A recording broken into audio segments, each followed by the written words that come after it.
Usually here on the Filmcast, this would be the part where I introduce our review this week, but it's actually not going to be a review. It's actually going to be everyone's favorite segment of the show. Here we go. Davis B movies, Davis B movies, the movies that he wanted to see earlier, but he could in theaters, and now they're out of video on demand. You can finally use it. That's right, everyone. It's the Davis B movies. Sorry, didn't mean for it to play again. That's right, everyone. It's the return of everyone's favorite segment, Dave's B movies. Only Perhaps this one. The best use I of that song. suspected why you pushed so hard for this to be a main review. I suspected that's what we were in for. And you know, the lyrics are a little misnomer this time. You didn't have to wait for it on demand. That's you know? true. That's true. You know, I couldn't get Noah to rewrite the theme song for this specific case, but it was too good to not use. Today's review of the Filmcast is going to be of The Beekeeper. I'm going to read the plot summary of this movie from the internet. One man's brutal campaign for vengeance takes on national stakes after it's revealed he's a former operative of a powerful and clandestine organization known as Beekeepers. Just a little message to any aspiring filmmakers out there. If you want our powerhouse podcast to cover your movie, just make it about bees in some way. Listen, So Jerry that Dave could Seinfeld play knew his what was theme up. song. He Yeah. made the Bee movie, you know? That's right. I have And to we're say, going to like, review it. there's been some really good bee movies in the last few. You know, Yes. Honeyland is a movie that came out in Yeah. 2019. Incredible. That was one of my favorite movies that year. So I am into bee movies and also bee movies. It's a true story. Okay. Anyway, Devindra Hardwar, what did you think about The Beekeeper? I'm here to say yes, the bees. Unlike the Nicolas Cage meme, not the bees. I freaking love this movie. I think this movie is a ton of fun. It is incredibly dumb, but you know what, guys? Watching this reminded me. First of all, it has been a long time since we've had a very good Jason Statham movie, right? Like one we talked about others. Like there was the guy. You not see him punch a shark in the face? I did. I did perfectly fine. I think there was a level of fun or like even action, like the Meg movies. Like I like the Meg and the Meg 2. I like the Meg 1 a lot, actually. Meg 2, not as much.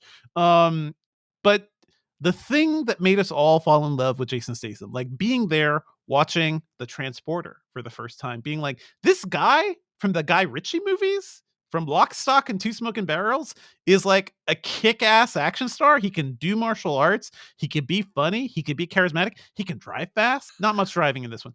But watching this movie did remind me of like, oh man, when Statham is cooking, you know, when he's not making the shitty B movies, but also cooking on a level with a script that is delirious. A script by Kurt Wimmer, by the way, a name I have not heard in almost 20 years because Dave and I also originally bonded over Equilibrium, that movie from back in the day. I don't know if you ever saw Ultraviolet, Dave, his theatrical follow-up. Unwatchable. An unwatchable movie. So to see Kurt Wimmer's name appear too as a writer, that kind of got me intrigued. I think this movie, it's completely ridiculous. There's no real human beings or feelings here, but has Jason Statham as a former secret agent of a beekeeper that like it's all insanity. It's all like crazy hyperactive, but I think the action is fun. I think him as like a force of nature and everybody just trying to like keep up with him. That was endlessly hilarious. I like the cop duo that's in this. And yes, as we will talk about in spoilers, this movie when I could not think I could like really love this movie even more, I was like, oh man, yes, we're doing this. That's where this movie goes in the third act, and we will talk about that as well. So not the biggest fan of David Ayer. You know, we've talked about his Suicide Squad movie and how that's barely a movie, but I think like this is decently fun. The action is competently shot. There are some like just the way they present some things. Like this is a movie about call centers for malware. And the call centers are basically produced like a music video. Like they have LED lighting. And it's just like, it is so delirious and so maximalist. I was like, oh, this is actually kind of hilarious. I'm picking up what you're putting down here, David Ayer. There is a like a tech bro played by Josh Hutcherson, I believe, like who is perfect level perfect level of like smarmy asshole, perfect level of like guy I want to punch, but also literally like everything major corporate offices are doing right now, they make fun of within like 5 minutes of his introduction.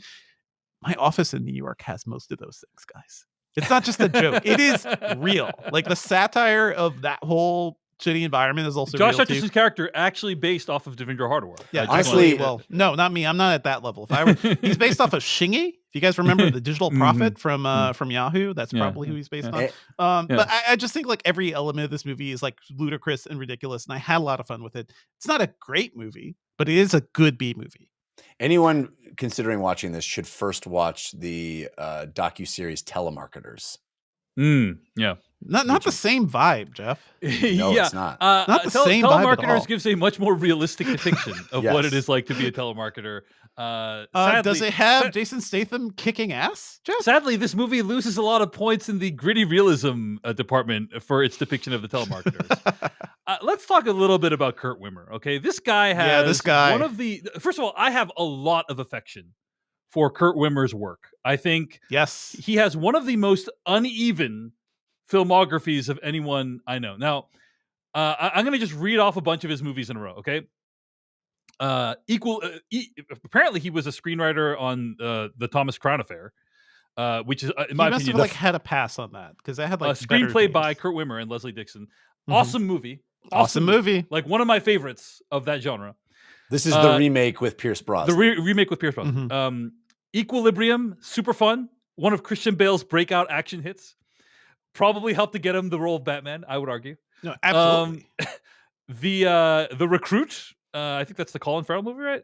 It's fine. I didn't see it. That was okay. Ultraviolet, Devindra thought was terrible. Street Kings, not good. Law Abiding Citizen. I wouldn't say it's one of my favorite movies of all time, but it Good is movie. like it's up there as a movie that I just enjoy for how ridiculous I it think is. of the ridiculous kills in that movie probably too often. One Like, of it's the wild. best kills of that movie is the cell phone explosive, Yes. where somebody just picks up the phone and then like they Boom, have a yeah. conversation and then bloop, like it explodes, and it's just like one of the most shocking moments in any movie that I've seen. I remember there was like a jail shiv that was just like to the neck, just like yeah, incredible, that's fun. incredible. So like, love Law Abiding Citizen, Salt, Salt. Angelina Jolie, freaking awesome kick-ass movie that I still enjoy to this This day. is the second time we brought up Salt recently too. So yeah. And then he made movies like the 2012 remake of Total Recall and the 2015 remake of Point Break, which were both pretty bad. Pretty my bad. opinion. He Pretty bad. directed a Children of the Corn reboot that I've not even heard about. Yeah. But it's currently IMDb rated at a 3.7. So And then he wrote Not great. Expendables. He was a screenwriter on Expendables 4, which apparently wasn't very good. So wildly uneven. I just never know whether I'm going to get the Kurt Wimmer I love or the Kurt Wimmer that's like, this is not that interesting and kind of hacky. he's actually a guy who only makes B movies, apparently. So Yeah. yeah. I think you mispronounced it. I think it's Expendables. Mm. Jeff Kanata, what did you think of The Beekeeper? Well, Dave, I guess you could say what I thought of The Beekeeper is best summed up in the form of a limerick. It's among the worst movies you'll see. Watch Statham fight an amputee. It's dumb and contrived. Protect the hive? This B movie's more like a D. Oh, wow. Yeah. I'm This is where we sorry. remind I don't think you watch enough B movies, Jeff. Yeah.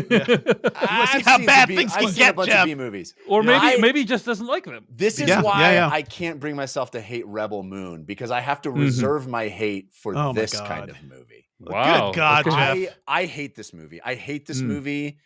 I hate it so very much. It seems to me, now, forgive me for what I'm about to say, for taking it here, but this feels like the movie that the January 6th rioters whack off to. So this is a movie. It is profoundly stupid. I don't think the action is fun or exciting. I am embarrassed for Jeremy Irons and Minnie Driver. Oh, he is for having being- so much fun. No, he's Academy not. Award winner Jeremy Irons. Irons. No, he is not having any saying fun. these words, Jeff. No, he's not. He's not having any fun. He's cashing a check. All I need is Yeah. Jeremy Irons' voice, but yeah. I love Jeremy. I love Jeremy Irons. I am embarrassed for him. I'm sorry. I'm like, what down payment did you need? surely there could be some better way for you to get a job. This movie wants to be John Wick really, really bad, except it doesn't understand anything about what makes John Wick special, right? There's at no point is Jason Statham ever in danger or there's never a point where he could possibly fail in anything he does. There's no stakes at all to anything. I am sad for how it treats Felicia Rashad in this movie. This is a movie about a guy who is in a government agency called the Beekeepers, and when he retires, becomes an actual beekeeper. That's all he knows, Jeff. It's all he knows. You know how psychotic that is? That is a sign of mental illness. That is profoundly stupid. That's like if you were in the financial department of a company, and then when you retire, you actually count beans.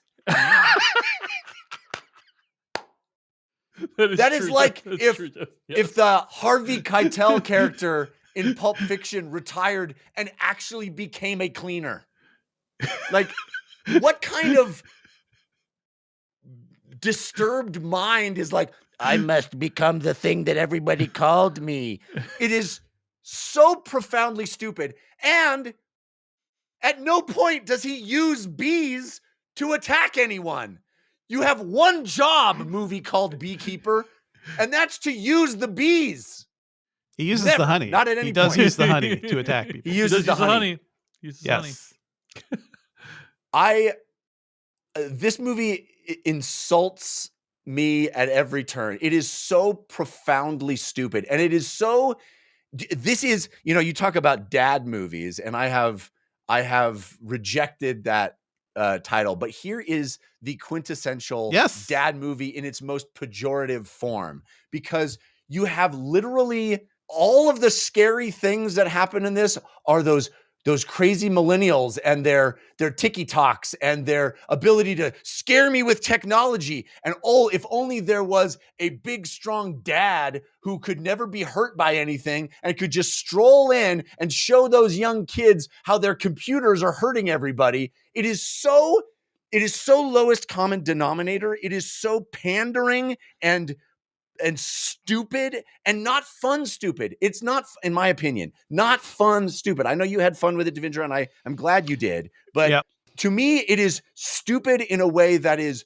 lowering the IQ of our country. It is pandering to a mentality that is like, what you should do is you should go in and punch them in the face, and there's nothing they can do to hurt you because you have justice on your side. It's like, go fuck yourself, movie. I hate this movie so much. Jeff, you were entitled to your opinion, but if you bring up Rebel Moon as a thing that is better than this movie, the thing I will put down is that this movie understands what it is. Okay, it understands how. No, Jeff, it understands how dumb it is. It does not open with Anthony Hopkins telling me a grand tale of something in some stupid galaxy, whatever. There is a self-seriousness to that movie, like the thing we talked about in our review. That movie should be more fun. People should be having more fun with it, but it's all like grim, dark bullshit, because it doesn't allow itself to have fun. This movie gives you Jason Statham as a former operative who would create something like the Beekeepers, like a program that is outside of any control. It's like, oh yeah, sometimes we need something outside the government control to really keep us in check. Whoever came up with the idea of the Beekeepers is psychotic. Everything about this movie is psychotic, but the tone of it is pure ridiculousness, which is why I'm enjoying it. I think this movie is absolutely taking itself seriously. And I will take your Anthony Hopkins gravelly monologue and raise you a Jason Statham gravelly monologue where he literally sits at a table and goes, anyone who would take advantage of old people, it's like taking advantage of young people, like taking advantage of children. Of a baby. No, wait. Of a baby. It's worse. It's worse. And it's like in that moment, that movie is not being ironic. It is completely Jeff, does it self-serious. sound ridiculous to you? Does it sound let him silly? finish. Let Jeff finish. Yeah, finish, Jeff. It is speaking to the people who believe that. It is speaking 100% to the septuagenarian who's sitting in that audience going, yeah, if only I was the man I was 10 years ago, I'd walk in there with my gasoline cans and burn the place to the ground too. That is the tone that I got from the movie that made me hate it so very much. And to think that you can divorce politics from this movie is 100% speaking to a very Jeff, that is every. Let him finish. everyone is- Yeah, let him finish. Let him finish what he's saying. Go ahead. it's okay. I'm finished. I'm glad you had fun with it. It is goofy, and I think if you can convince yourself that the goofiness is all it's about, then maybe you can have some. I don't think even the action is interesting or fun. I don't think there's anything interesting or fun about this movie at all. There's nothing. He doesn't. There's one sequence, one thing he does with an elevator shaft that I thought was, oh, that's cool. But most of the stuff he does in this movie isn't interesting, isn't clever, isn't. I mean, it wants so badly to be John Wick, and it doesn't even understand John Wick. So I'm glad you can have goofy fun with it. I was offended by this movie and put off by it 100%. And I just think it's true garbage. I mean, I think any one-man army movie politically does align as kind of conservative. And we watch a lot of those movies. Like, that's the thing. That's Die Hard. That is so many other things. Like one guy who can take on anything. But Die Hard, Bruce Willis is constantly pushed to his limit. He's constantly at the verge of failing. He's constantly bleeding and hurting. And there is no moment. There's no moment where Statham sweats in this movie.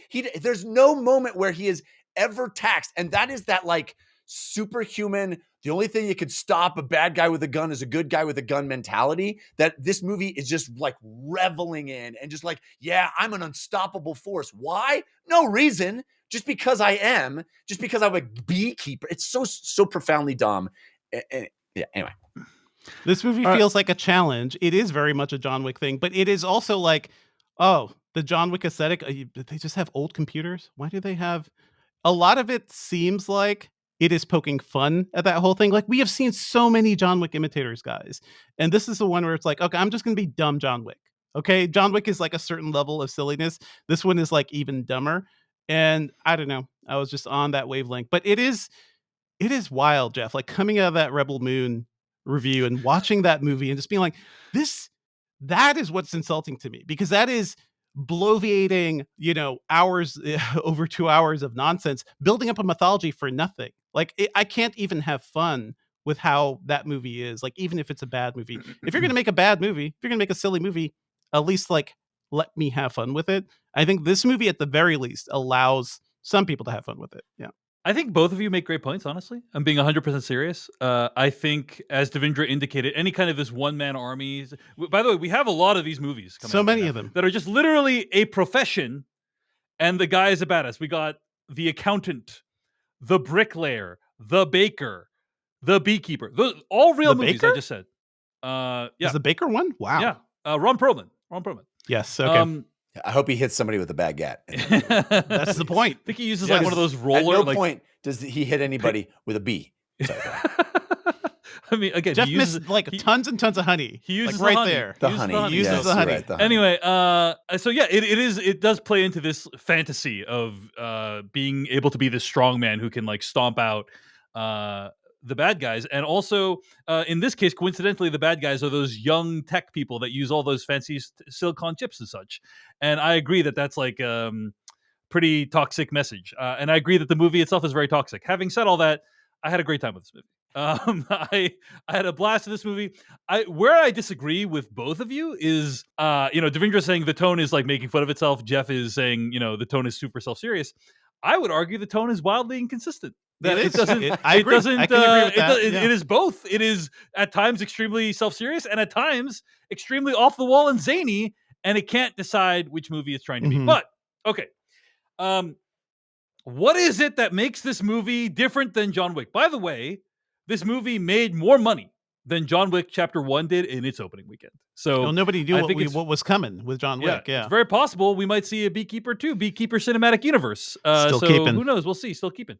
Um, but I would say they're both at times very self-serious about the world that they're trying to create, right? So that's similar to John Wick. There's this underground society of people with like analog aesthetic. They can and we're only use using this- old computers old with green computers and all this monitors. shit. Yeah, One big For difference what? that Jeff points out aptly is that John Wick is able to like get injured and be like potentially defeated, and that's not something that we really see in this one. So that's like sorely lacking. That's a big one. agreed. Also, I'm just gonna say the stylistic choices, the sartorial choices of the Beekeepers, not quite as on point as those in the John Wick universe. Okay, This is true. but yeah, I think it's a very thin line because at its core, John Wick is kind of very goofy and silly, but it takes itself so seriously and follows through with that seriousness in a way that you can buy Mhm. it. And I don't feel like this movie really does complete that swing because there's a little too much David Ayer Suicide Squad in this movie, in my opinion, for it to He can't- really yeah. complete that swing. And so, Yep. so I think it's wildly inconsistent. I think it has a terrible message. And also, I had a great time. And I'll say one last thing, which is I actually like the fights. I thought the fights distinguished themselves sufficiently from John Wick. John Wick has this kind of gun kata, like he's using the guns in interesting ways. Yes, Jason Statham does use guns in this movie, but it's more brutal hand-to-hand tools and like other implements and that aren't guns. And I thought that was like a meaningful difference from how John Wick fights usually happen. So there was enough here that made me feel like, hey, this is a fun B action movie that I would actually say is a great time. But you know, I obviously also understand why Jeff was grossly offended by it. I don't fault him for that at all. So, all right, I want lots to say more to discuss. one more Yep. positive thing, because Devindra, in passing, mentioned the sort of two cops in this movie. Yeah, Bobby Nadiri So good. plays the male cop. yeah. I loved him. Mm-hmm. Loved him in this He's movie. a dad. He's He's trying to just do his like- job. He throws away everything, every line. He's sort of like he's really in his own movie, and I dug him. I thought he was great. I want to see more of him. He had a really good counterplay with his partner, who Yeah. is more. She's kind of hilarious because she is like the person who is always chasing the John Wick character or whoever the lead character is. So, bad things happen to her and her family, but also, I don't know. I think Yeah. their interplay alone was enough to keep me involved in this movie. She's also great. Emmy Yeah. Raver Lampman is her name, and I thought they made a good duo.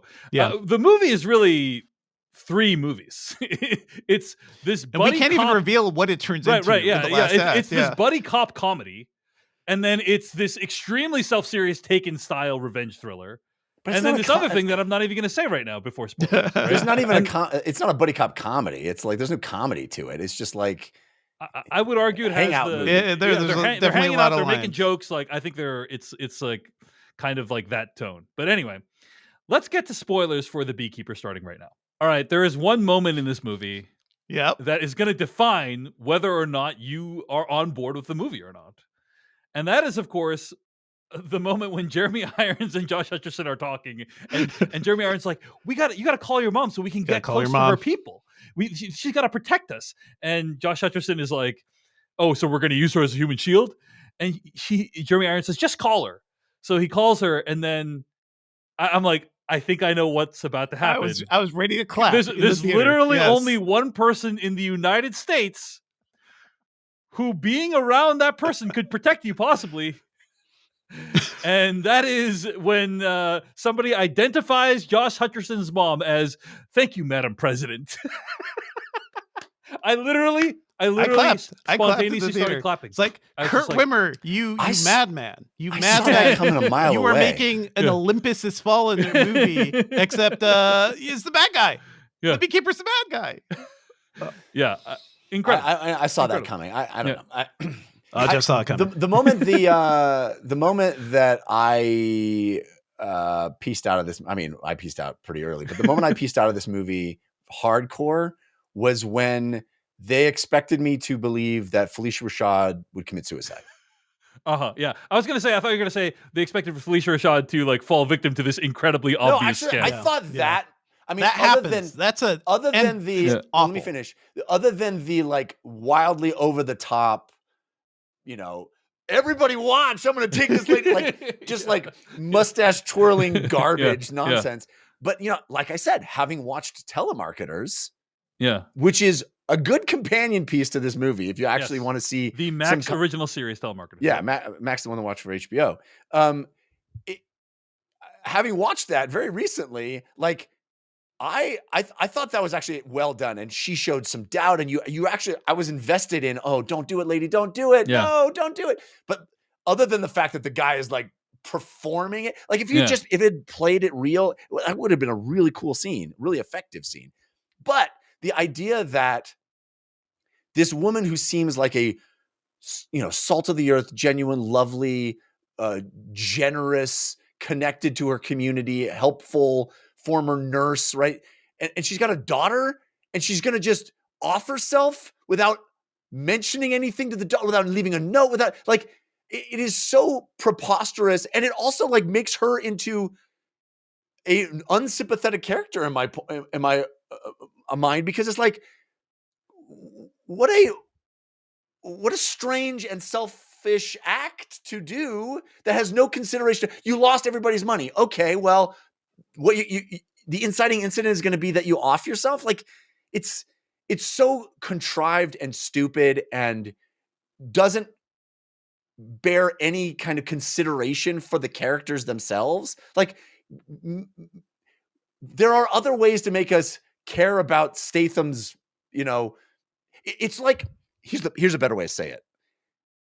The movie doesn't give a shit about anyone except motivating Statham. It only cares about a plot motivation in that moment, other than like actually creating a believable, sympathetic, interesting world.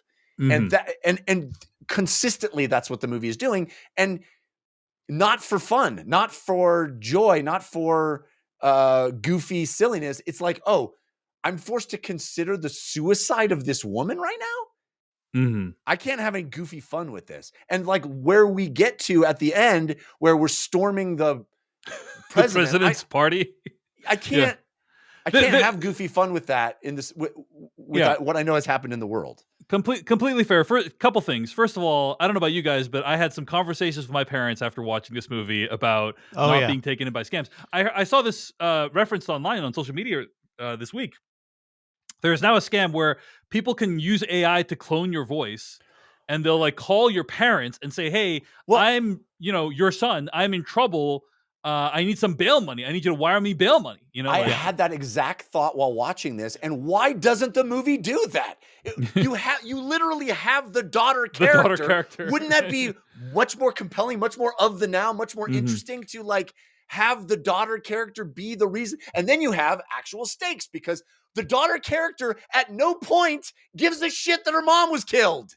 Like there's we have one moment of her sitting on the stoop looking out, and that's the entire grieving process that she has. And it's like, oh, couldn't we have had a really cool moment where the daughter is somehow responsible in some way for the mother's suicide? Like, why does your mom commit suicide? We're not I don't know. It makes me so angry, this movie's lack of concern about any kind of human reality of anything. And that is the problem. Anyway, go ahead. Yeah, I will tell you where the movie went off the like. There's a certain moment when I realized. So, Devindra, you're saying the movie is self-aware. I don't think it's self-aware, because there's a moment in this movie that I felt to myself, this movie doesn't know what it is. Like there's a moment when I felt that, and that was when the other beekeeper shows up.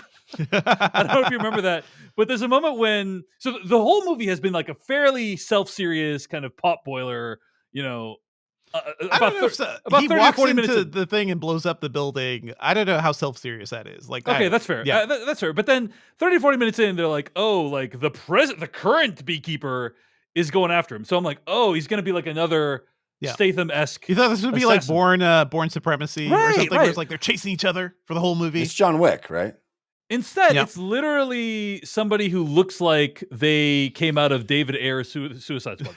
Like, Yeah. it's Charlie literally Chaplin somebody said, who like comic book character. right comic book character. Like you think beekeepers have certain qualities, like they need to blend in, they need to be subtle. You know, they're Gonna be part of the hive. It's a They're not secret gonna- underground organization. So I'm going to use this Yeah. Gatling gun on the back of my car. I'm gonna use this Gatling gun. I have this like hot pink jacket. Like it's just it made no Insanity. sense even for the world they were creating. And Right. I just was like, oh, this is just David Ayer thinking to himself, we need to spice things up. Like Well, Kurt you know Wimmer's what's making funny? a self-serious movie, and then David Ayer's Yeah. like, we gotta like, you know, Kurt Wimmer's like, what if the other beekeeper was like kind of like the guy in like Clive Owen in Born Identity, Right, you know? right. And then David Ayer's like, not sexy enough. Like we gotta have something that is gonna grab people's eye. And I was in the nightclub Also, recently. it I feels saw like you're the sign. matching things together in a way that doesn't make sense, you know? So How anyway. did she go get to him? How did she find him?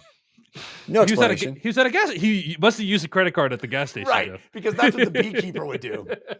I don't He think literally doesn't this is a exist man in any. who's- We've been told he doesn't exist in any database. We've He's- established that we don't know what consistent beekeeper we don't know the behavior is, consistency. okay? This is also a man who's walking into a crowd of cops and is like, "Let me beat you up."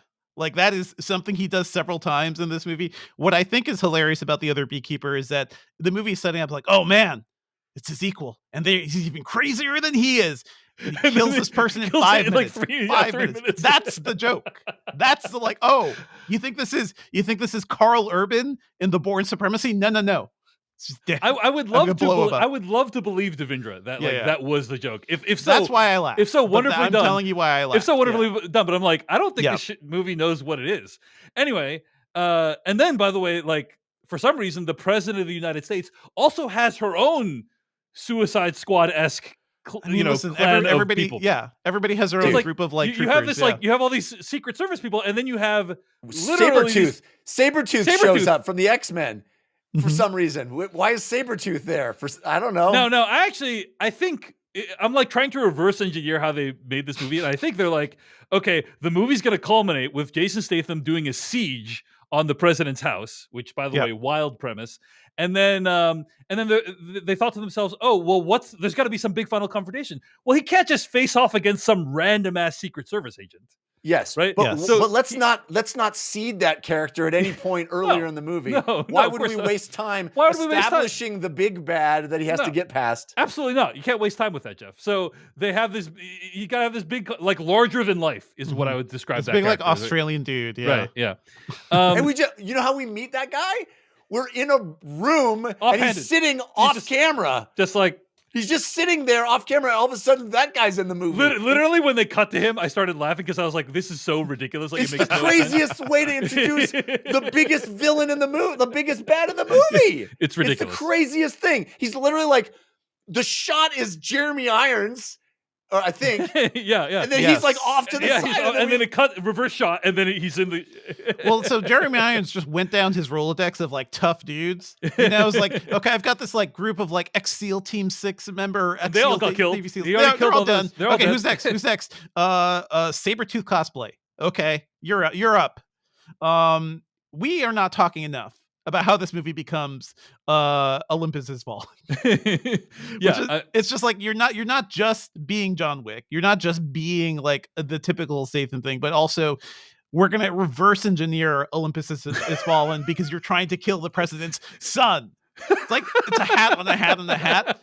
Ridiculous. It's completely stupid. You know what I was in the mood for? A hat on a hat on a hat, Yeah. starring Jason Statham. I Like, I that's what it agree. I had a was. great time. It's so patently ridiculous. The entire last 30 minutes. I mean, the entire movie is, but like the Yeah. entire last 30 minutes is so patently ridiculous. I had a great He's time. just with walking it. around like just with his normal face in front of all the security guards. I He's not realized, by even the way, trying to like hide. I really, you know what I realized? Like, I had a big epiphany while watching this Mhm. movie, which is that we see divorced presidents way more often in fiction It's true. than we do in real life. Like, it happens extremely rarely in real. Has it Well, ever? the happened? American I don't think it's ever president. happened. Yeah, That was like the whole thing, yeah, right? and it's like, I guess screenwriters just like the dramatic tension, and in this case, plot reveals that can happen with a divorced president. Were they divorced? Did they specifically say that? I or don't know he where just the not dad in the was. Oh, picture? certainly separate. Like, I think they used to be in love, certainly, right? Like, so they're separated or divorced or whatever. But I don't think I think she's single, she's single, fellas. So, She- you know, Really rocking anyway, that outfit. I just think people are like, hey, it's more interesting if the president's divorced because they have complicated family dynamics that Yeah. you can't have if they're happily married, which is, Can we some talk about presidents. the weirdest thing in this movie, by the way, is where Josh Hutcherson is telling President Mommy, "You're looking pretty good, Mama." And he's like, and she's like, "Yeah, you're really attractive. God doesn't give with both hands." It's very weird. What is happening? And then she starts a cigarette and then she hands it to him all sexily. I'm like, what? What? David Ayer probably put in some incest plotline that got cut for time. Yeah, most definitely. It was like, what? What if they really like each other? Ugh, Messed up.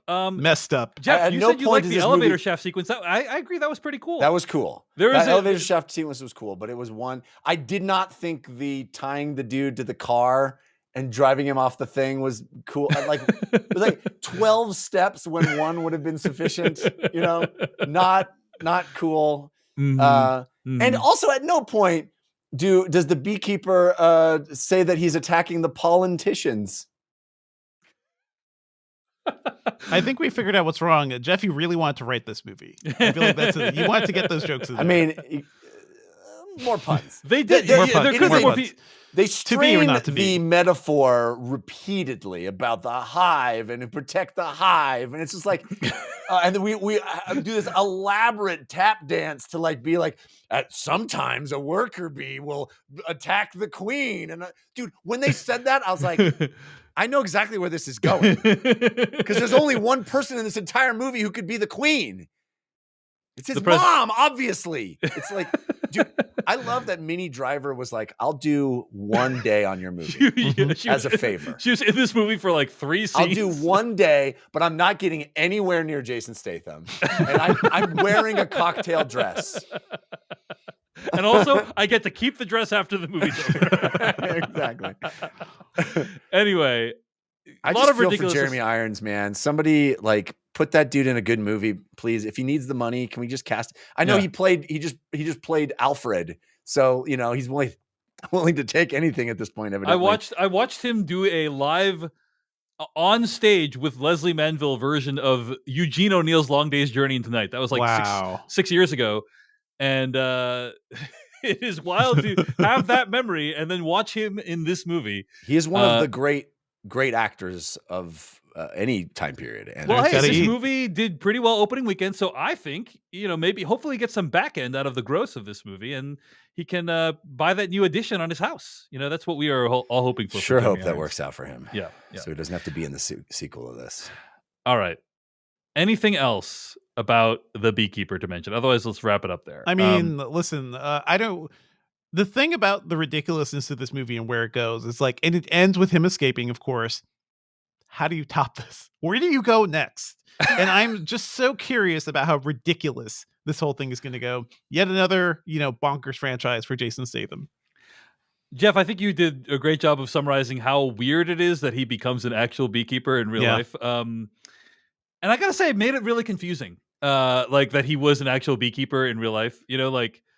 Because the whole time you're like, okay, so are the assassins do they take up beekeeping because that's required? Oh no, he just does it because he likes No, it. the assassin. He just can't get it out of his head just that can't he's get out of his head. he's just such a simple-minded moron that I'm a beekeeper, must be beekeeper, I guess.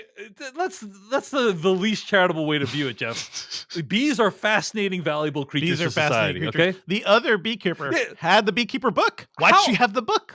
yeah. Let me tell you how They're dare all you- trained why? in Exactly, beekeeping. why? How dare you judge him? We need more beekeepers in our society. Indeed. Are you familiar with colony collapse disorder, Jeff? I mean, it's a real The thing. most- we need bees. The biggest transgression in this movie is when it put the idea of beekeeping in his head, and so he's like, "Oh, Just great. buzzing around in Yeah, there. great. Yeah. Now I got to do this. Is cool. I got to think about it. Have you Yeah. never had an idea that got incepted and now you got I to do would it, Jeff? just like more of our government agencies to be called the school teachers, the bricklayers, the social worker, the social workers. Yeah. Right? That would be amazing. Next time, call the Secret Assassin Society the school teachers, Yeah. and That'd then be we're really Jason Statham, confusing. like, you kids stay in line, all of you. That was more like a Sylvester Stallone impression, Jeff. I don't know. I can't do Statham. He doesn't. You want talk very Statham doing much. Kindergarten Cop, basically. Yeah. Yeah. Okay. Kindergarten What's an Cop. iconic that line was from like Kindergarten that was a Cop? Kindergarten Cop. That was like, what is going You're on? right. Okay. Yeah. It's not a Trying to think. tumor. All right. Who is your daddy and what does he do? At the end of the day, it is really impressive that David Ayer made a movie. And Kurt Wimmer again. And He's Kurt Wimmer, somehow woo! still around. My man, Kurt. Thank you so much for watching this video of the Filmcast. Check out these other videos that we have available, and be sure to hit like, subscribe, and hit that bell icon to get other videos from us in the future. You can also go to thefilmcast.com to catch all of our audio podcast versions of all of our episodes. And support this podcast at patreon.com/filmpodcast, where you can sign up for ad-free episodes and exclusive After Darks. Thanks so much to everyone who makes the Filmcast possible.